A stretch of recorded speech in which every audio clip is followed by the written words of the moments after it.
Hello Internet, and welcome to my double review for Boruto Naruto Next Generations episodes 94 and 95.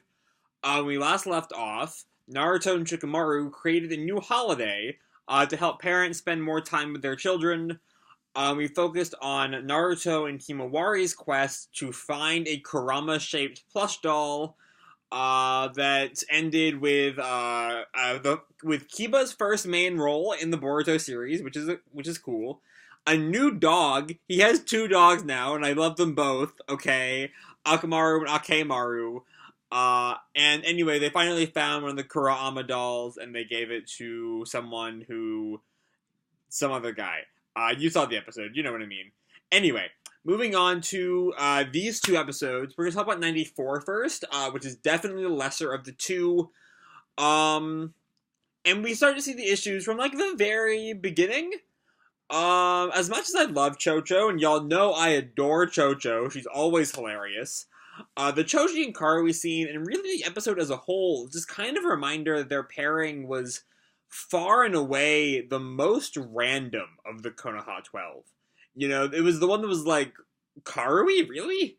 And I don't think this scene really, or their intro scene really presents a dynamic that's not, like, already done better with Shikamaru and Temari. So that's a little disappointing, I admit. It's not bad per se. It's just, like, it feels like if I wanted that same kind of relationship they have, I'd watch Shikamaru and Temari. But we don't really get any of them this episode until the montage at the end. That's really weird, by the way. I'm going to talk about that just for a second, because it's a huge digression. But, like, in 94, we see that Parents and Child Day, Shikamaru and Shikadai spent their time, like, eating their guts out, you know, barely surviving.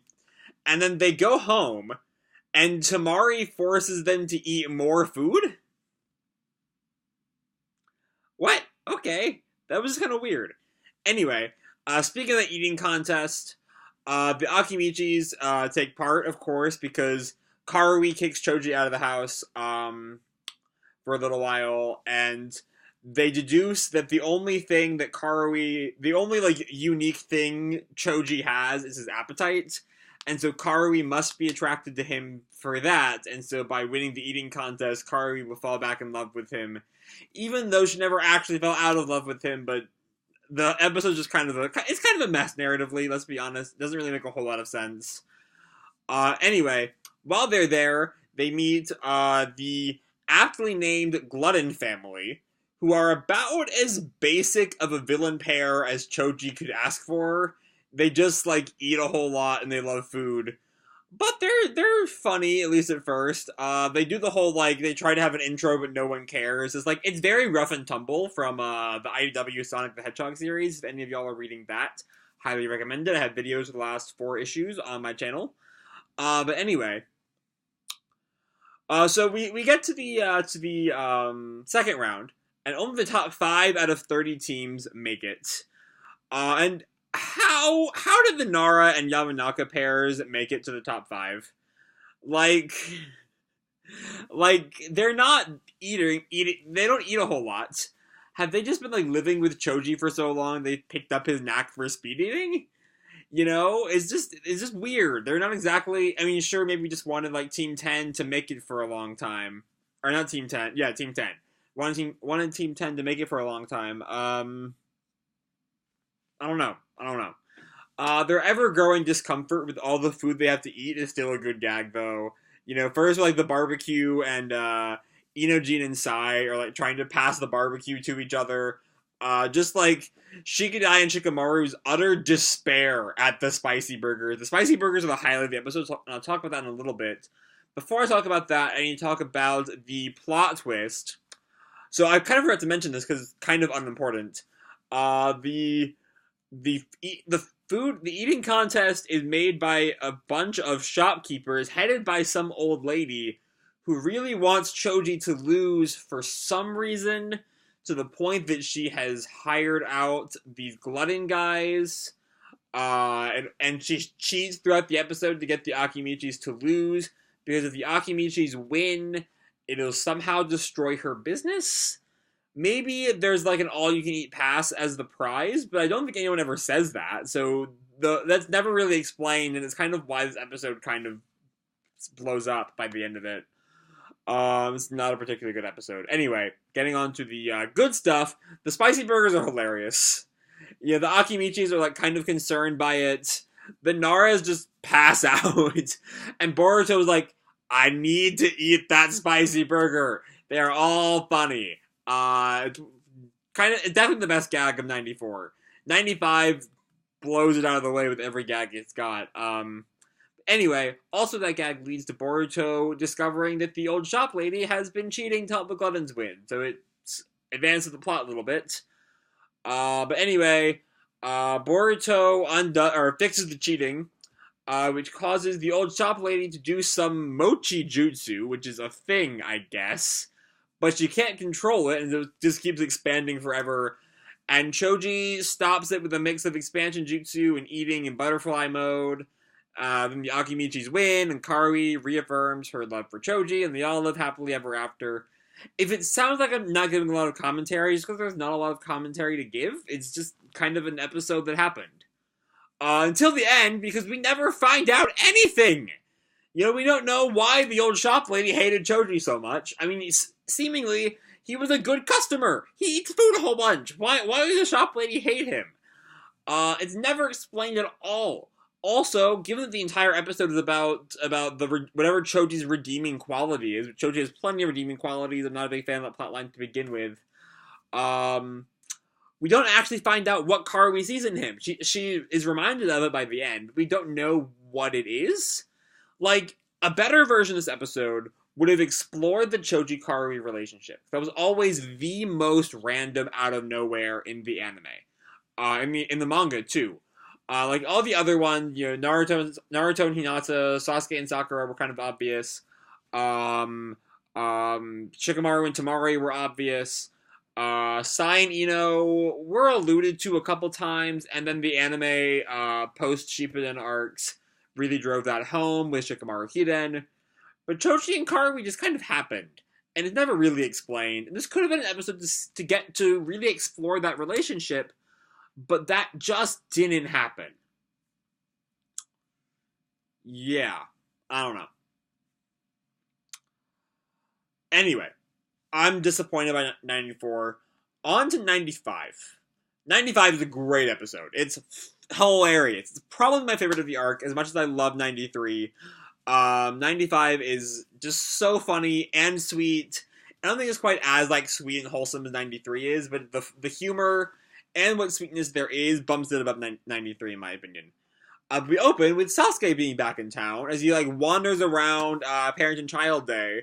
Has Boruto runs into him and tells him what's going on, and Sasuke goes to find Sarada. So in the manga, there is some evidence that post-Momoshiki Sasuke stays in or around the Leaf Village.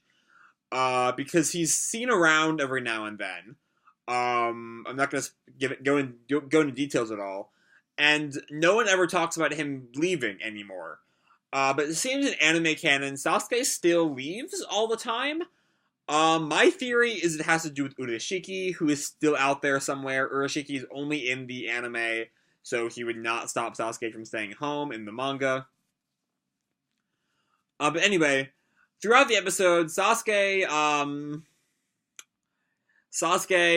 flashes back to his relationships with Fugaku, his father, and Itachi. And I kind of forgotten that Fugaku is just not a particularly great dad. Like, I knew that. But I forgot that he, like, actively is, like, when Sasuke doesn't have a perfect fireball jutsu on the first time, he's like, well, I should have known you wouldn't be as good as Itachi. Like, that's a douchebag thing to say. And sure, at the end, honestly, Fugaku is a really complicated character. As we see in later on, as once Sasuke gets the jutsu right, he's like, oh, as expected of my boy. And then, of course, his dying words to Itachi were, take care of Sasuke. So Fugaku is a really interesting character, and this episode doesn't exactly give him I don't expect it to give Fugaku the Fugaku's a really complicated character, and this is not a particularly complicated episode. And if we wanted to really delve into Fugaku, I mean, we did that several times, all the times we saw the Uchiha story. But yeah, anyway, Sasuke is also like not a particularly great dad, but he's trying, and so actually, I think he is a great dad by the end.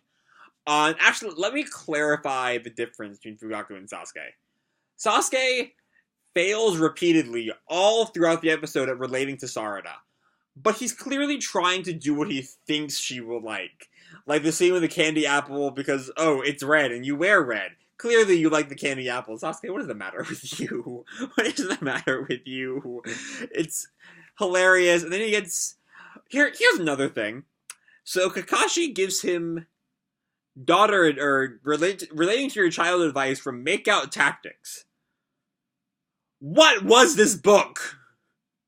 Makeout Tactics was like a porn novel, I thought. What did you write, Jiraiya? What did you write? Ugh. I don't know. I don't know. What is Makeout Tactics? I don't fucking know. Anyway, back to Sasuke and Fugaku.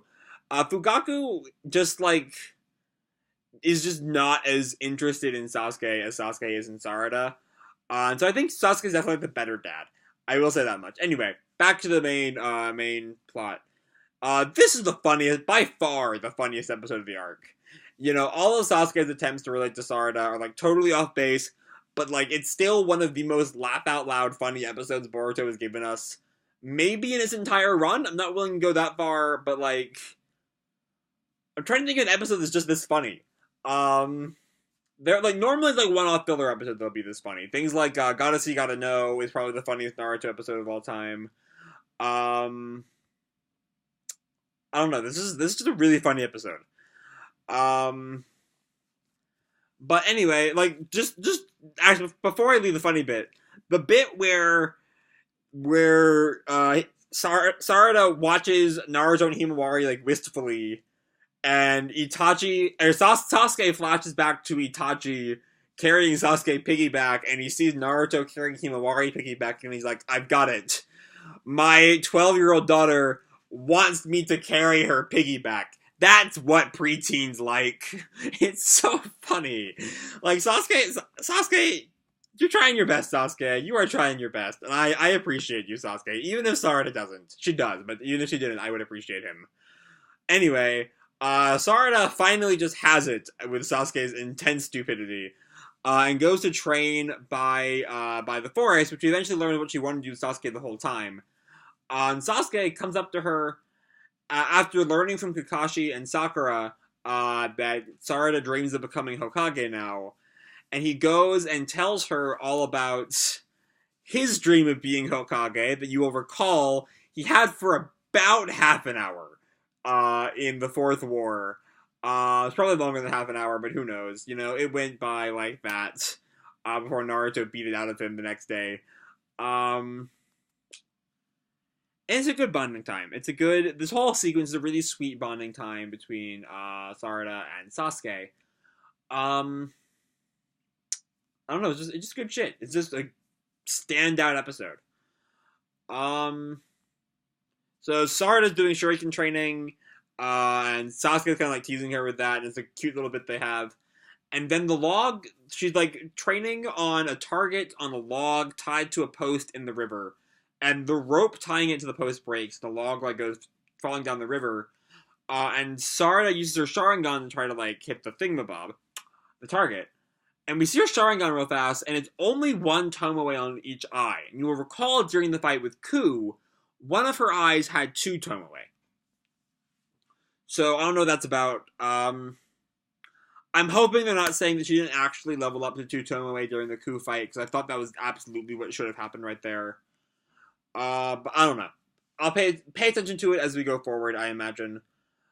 Anyway, the scene continues, and Sarada gets the center of the target with Sasuke's help.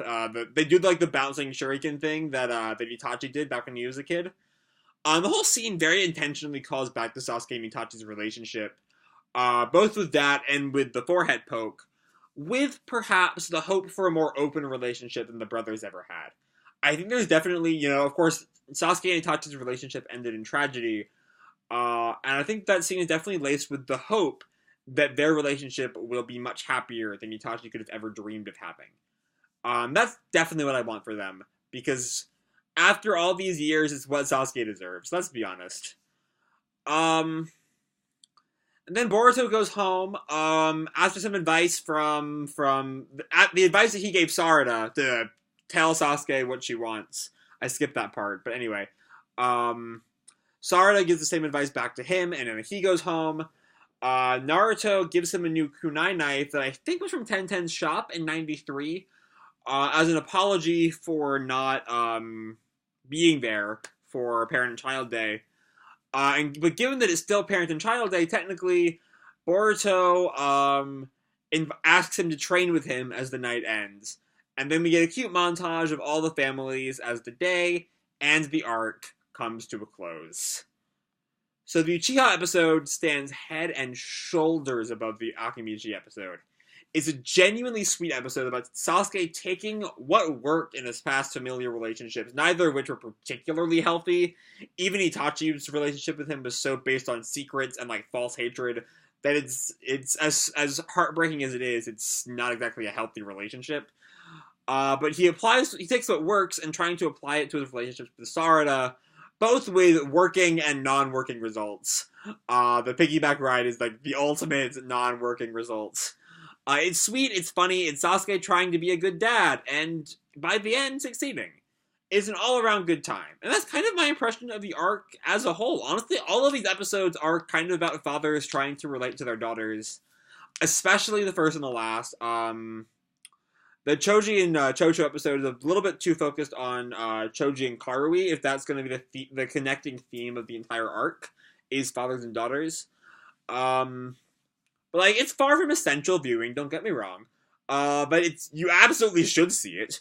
Even if you've not seen the rest of Boruto, you should see 95. It's hilarious. But especially the first and last episodes are about... Oh, that's what I just said. No. But yeah, it's a pleasant arc. It's a good time. I highly recommend this arc. Next time, we spend some time with Team 15, Sumirai's team, in what looks like a one-off filler episode with some major echoes of the Super Beast Scroll slump. As you'll recall, that one involved Inojin not being able to use Super Beast Scroll and then going to another jutsu, the mind transfer.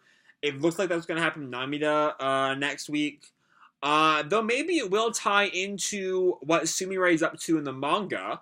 Not going to spoil that. But maybe we'll see the groundwork of that being laid.